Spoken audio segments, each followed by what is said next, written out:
India market invest মাইন্ডসেটে আপনাদের স্বাগত। যা চ্যানেল নতুন এসেছেন তাদেরগুলো প্লিজ চ্যানেলটাকে সাবস্ক্রাইব করবেন, লাইক করবেন, বেল আইকনটা প্রেস করবেন, তার সাথে অল বাটনটা প্রেস করবেন।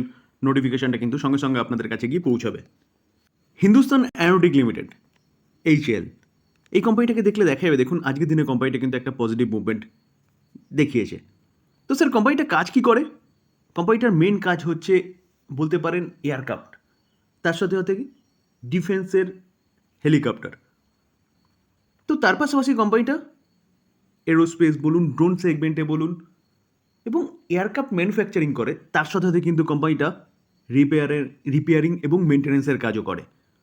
তো বলতে পারেন যে এই সেগমেন্টে ভারতবর্ষের মধ্যে একটা কোম্পানি, যেই কোম্পানিটা কিন্তু এই কাজগুলো করে, অর্থাৎ মনোপলি বিজনেস করে, যেখানে কোম্পানিটা ভালো বিজনেস করছে বলে কন্টিনিউয়াসলি কিন্তু ভালো মুভমেন্ট দেখাচ্ছে। দেখুন লাস্ট এক বছরে দেখলে দেখা যাবে কোম্পানিটা 145% রিটার্ন দিয়েছে। কখন?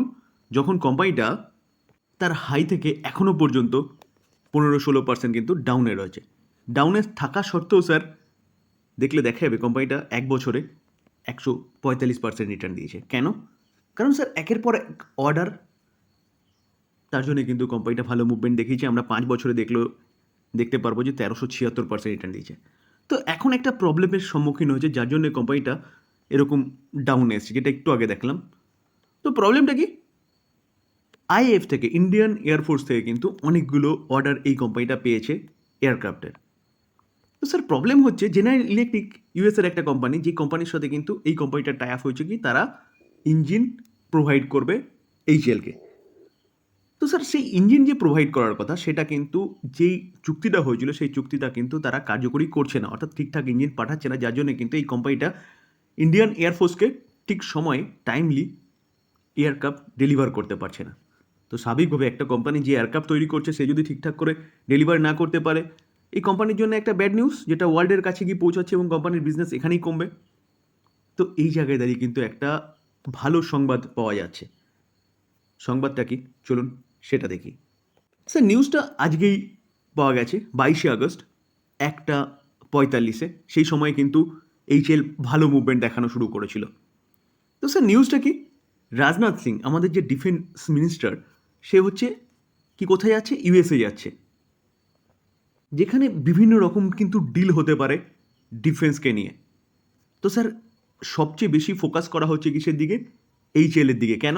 কারণ একটু আগে বললাম যে অর্থাৎ জেনারেল ইলেকট্রিকের সাথে যে ইঞ্জিন নিয়ে তাদের যে টাই আপ হয়েছে, সেটা নিয়ে কিন্তু আবার কথাবার্তা হবে বলতে পারেন। তো স্যার আশা করা যায় যে প্রবলেমটার মধ্যে দিয়ে হিন্দুস্তান অ্যারোনটিক লিমিটেড যাচ্ছে, সেই প্রবলেমটা হয়তো খুব তাড়াতাড়ি শর্ট আউট হতে চলেছে। তো স্যার এই হোপে কিন্তু আজকে ঠিক যে টাইমে এই নিউজটা পাওয়া গেছে সেই টাইমে কিন্তু একটা ভালো স্পাইক দেখা গেছে কোম্পানির মধ্যে। তো স্যার আবার আর্টিকেলে চলে এসেছি। দেখুন শুধু এইচএএলের জন্য নয় কিন্তু স্যার, এই নিউজটা ভালো বলতে পারেন অল ওভার ডিফেন্স যেসব কোম্পানিগুলো আছে তাদের জন্য। কারণ কি? Others could be in focus ahead of defence minister Rajnath Singh 4-day US visit this week. তো এই উইকে কিন্তু জানা যাবে কি হচ্ছে, কারণ এই উইকেই তিনি হচ্ছে ইউএস যাচ্ছেন 4 দিনের সফরে। দেখুন স্যার তার পাশাপাশি এইচএল কিন্তু 5th জেনারেশনের যে এয়ারক্রাফট, সেই এয়ারক্রাফট নিয়েও কাজ করছে এবং সেই জেনারেল ইলেকট্রিকের সাথে কিন্তু টাই আপ হয়েছে ইঞ্জিনকে নিয়ে।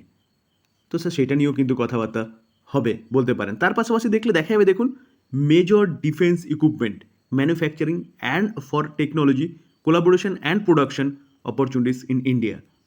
তো ইন্ডিয়াতে কিন্তু তৈরি হবে, ম্যানুফ্যাকচারিং হবে, প্রোডাকশন হবে, সেটা নিয়েও কিন্তু কথাবার্তা হতে পারে, যেহেতু গভর্নমেন্ট মেক ইন ইন্ডিয়া বা আত্মনির্ভরের ওপর জোর দিয়েছে। তো স্যার ওখান থেকে যদি ভালো পজিটিভ কিছু নিউজ পাওয়া যায়, তাহলে এই কোম্পানিটা কিন্তু আবার রকেটের মতন ছুটতে শুরু করবে।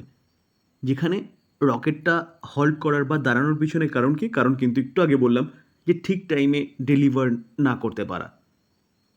তো স্যার এই কোম্পানিটা কিন্তু আপনি আপনার রাডারে রাখতে পারেন। লং টার্মের জন্য তো বেস্ট কোম্পানি, শর্ট টার্মের জন্য কিন্তু কোম্পানিটা অনেকটা নিচে এসছে।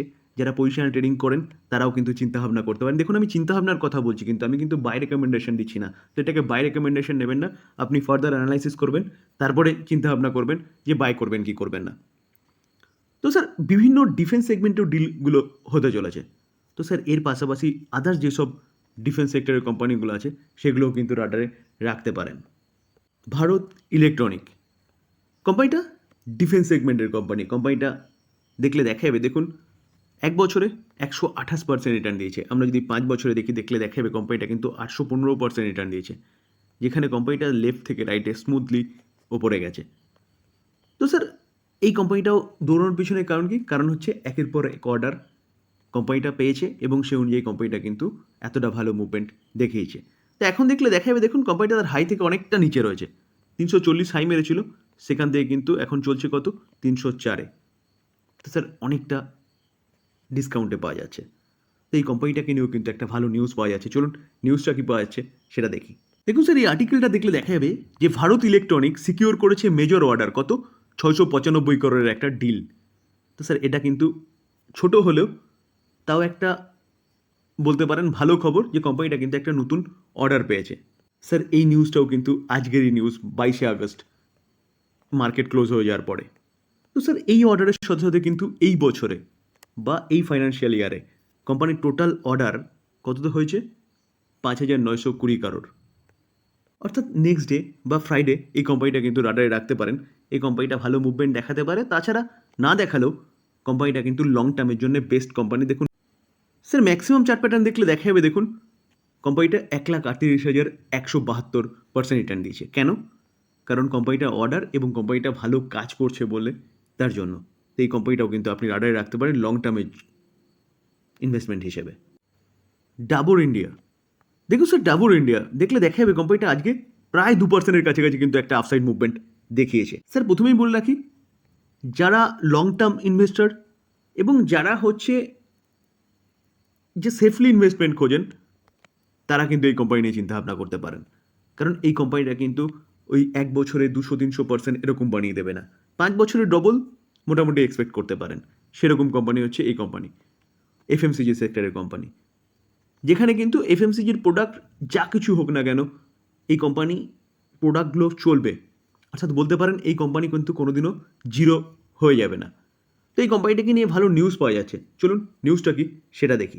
দেখুন স্যার এই আর্টিকেল দেখলে দেখা যাবে যে Dabur to set foot in South India. Go to set up কত? ₹400 করোড়ের একটা সেট আপ তারা তৈরি করছেন। কোথায়? ম্যানুফ্যাকচারিং ফ্যাসিলিটি কোথায় তৈরি করছে স্যার? তামিলনাড়ুতে। যেখানে স্যার 400 করোড়ের যে সেট আপটা তারা তামিলনাড়ুতে তৈরি করছে বা ম্যানুফ্যাকচারিং ফ্যাসিলিটি তারা তৈরি করছে, এটা কিন্তু বলছে making its first in South India. South ইন্ডিয়ায় কিন্তু তারা এই ফার্স্ট পা বাড়িয়েছে। যেখানে এই প্ল্যান্টের জন্য কিন্তু স্যার কী করেছে? তামিলনাড়ু গভর্নমেন্টের সাথে তারা কিন্তু মেমোরেন্ডাম অফ আন্ডারস্ট্যান্ডিং সাইন করেছে। স্যার ইনিশিয়াল ফেজে 135 করোড় খরচা করতে চলেছে এবং নেক্সট 5 ইয়ার্সের মধ্যে কিন্তু 400 করোড় তারা ইনভেস্টমেন্ট করতে চলেছে তামিলনাড়ুতে। তো স্যার বলতে পারেন কোম্পানিটার কিন্তু আরেকটা বিজনেসের দিক খুলে গেল। তো এই কোম্পানিটা কিন্তু যারা সেফলি ইনভেস্টমেন্টের জন্য চিন্তাভাবনা করেন তারা রাডারে রাখতে পারেন। কোম্পানিটা বেস্ট কোম্পানি লং টার্ম ইনভেস্টমেন্টের জন্য। স্যার ইন্টারগ্লোব এভিয়েশন, ইন্ডিগো, দেখলে দেখা যাবে আজকের দিনে এই কোম্পানিটা কিন্তু প্রায় 4.5%-এর কাছাকাছি একটা আপসাইড মুভমেন্ট দেখিয়েছে। দেখুন স্যার যতগুলো কোম্পানি আছে না এভিয়েশন সেক্টরে ইন্ডিয়ার মধ্যে, সবচেয়ে বেস্ট কোম্পানি হচ্ছে ইন্ডিগো। কারণ বাদবাকি যে কোম্পানিগুলো রয়েছে তারা কিন্তু এই কোম্পানির সাথে কম্পিটিশানে নেই বললেই চলে। যেখানে এই কোম্পানিটা একাই প্রায় 60% মার্কেট শেয়ার ক্যাপচার করে রেখেছে। যেখানে ভিস্তারা বলুন, এয়ার ইন্ডিয়া আছে, স্পাইস যে আছে, তাদের মধ্যে কিন্তু এই কোম্পানিটা ইন্ডিগো 60% মার্কেট শেয়ার ক্যাপচার করে রেখেছে। তো বলতে পারেন মনোপলি বিজনেস করছে। তো এই কোম্পানিটাকে নিয়ে কিন্তু একটা ভালো নিউজও পাওয়া যাচ্ছে।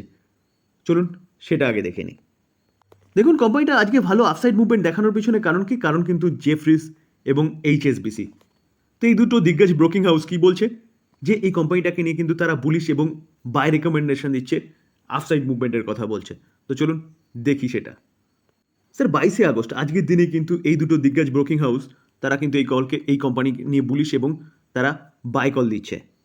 তো স্যার জেফ্রিসকে দেখলে দেখা যাবে দেখুন জেফ্রিস এই কোম্পানিটার টার্গেট কত দিচ্ছে? 5,225, 21.5% আপসাইড মুভমেন্টের কথা কিন্তু তারা বলছে। আর তাছাড়া ভারতবর্ষের মধ্যে যেভাবে এয়ারপোর্টের সংখ্যা বাড়ছে বা বলতে পারেন যেভাবে রুট বাড়ছে, তো সেই জায়গায় দাঁড়িয়ে কিন্তু এই কোম্পানির বিজনেস আরও বাড়বে। কারণ স্যার নতুন নতুন এয়ারপোর্ট কিন্তু আনাচে কানাচে তৈরি হচ্ছে। গভর্নমেন্ট তৈরি করছে, কারণ যোগাযোগ ব্যবস্থাটাকে আরও ডেভেলপমেন্ট করার জন্য। তো সেই জায়গায় দাঁড়িয়ে এই কোম্পানির কাছে অপরচুনিটি কিন্তু আরও অনেক বেশি, যেখানে কোম্পানিটা মনোপলি বিজনেস করছে। তো এই কোম্পানিটা কিন্তু আপনি রাডারে রাখতে পারেন লং টার্ম ইনভেস্টমেন্টের জন্য। স্যার, আমি যদি কোম্পানিটার লাস্ট 1 বছর রিটার্ন দেখলে দেখাবে কোম্পানিটা 81% রিটার্ন দিয়েছে। আমি যদি কোম্পানিটার 5 বছর রিটার্ন দেখলে দেখাবে কোম্পানিটা কিন্তু 172% রিটার্ন দিয়েছে। কখন? যখন কোভিডের এই সময়টাও কিন্তু এখানে ক্যারি হবে। তো কোভিড যদি বাদ দিই, তাহলে দেখাবে কোম্পানিটা কিন্তু হিউজ পারফরমেন্স দেখিয়েছে। দেখুন, 336%, যেখানে কোম্পানিটার মার্কেট ক্যাপ কত? 2.25 লাখ কারোর। তো স্যার, সেফলি ইনভেস্টমেন্ট বা বেস্ট ইনভেস্টমেন্ট হতে পারে এই কোম্পানি। ডিসক্লেমার দিয়ে রাখি স্যার, কোনো বাই সেল রেকমেন্ডেশন নয়। কোম্পানিগুলো সম্বন্ধে নিউজ পাওয়া যাচ্ছে, সেগুলো নিয়ে আলোচনা করলাম লার্নিং পারপাস। বাই করবেন, সেল করবেন নিজের ডিসিশনে, বা আপনি আপনার ফাইন্যান্সিয়াল অ্যাডভাইজারের সাথে কিন্তু কথা বলে নিয়ে তারপর করবেন। আলোচনা এই পর্যন্ত। যদি আলোচনা ভালো লাগে, যা চ্যানেল নতুন এসেছেন তাদেরগুলো প্লিজ চ্যানেলটাকে সাবস্ক্রাইব করবেন, একটা লাইক অবশ্যই করবেন, কারণ আপনার লাইক আমার মোটিভেশনটাকে বাড়ায়। তার সাথে সাথে আপনার লাইকের জন্যই কিন্তু ইউটিউব এই ভিডিওটাকে আরও প্রচুর মানুষের কাছে পৌঁছে দেবে এই ইনফরমেশনটা। স্যার, একটা লাইক অবশ্যই করবেন, বেল আইকনটা প্রেস করবেন, তার সাথে অল বাটনটা প্রেস করবেন, নোটিফিকেশনটা কিন্তু সঙ্গে সঙ্গে আপনাদের কাছে গিয়ে পৌঁছবে। থ্যাংক ইউ, ভালো থাকবেন।